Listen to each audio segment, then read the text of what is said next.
This news is sponsored by grand city Khariyan.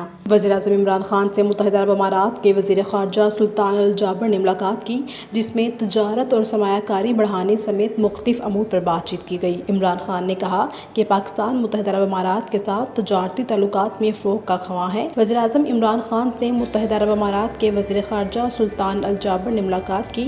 मुलाकात में UAE के वफ़द के अरकान वज़ीर ख़ारजा शाह महमूद कुरैशी, वज़ीर ख़जाना असद उमर, अब्दुल रज़ाक दाऊद ने भी शिरकत की। वज़ीर-ए-आज़म से मुलाकात में तजारत और सरमायाकारी बढ़ाने समेत मुख्तलिफ अमूर पर बातचीत की गई। वज़ीर-ए-आज़म इमरान खान ने कहा कि मुत्तहिदा अरब अमारात के साथ तजारती ताल्लुकात में फ़रोग़ के ख़वाह है। पाकिस्तान UAE की सरमायाकारी का खैर मकदम करेगा। पाकिस्तान गैर मुल्की सरमायाकारों को ख़ुसूसी मर्रात दे रहा है। रिपोर्ट राना रिजवान, जज़्बा न्यूज़ UAE।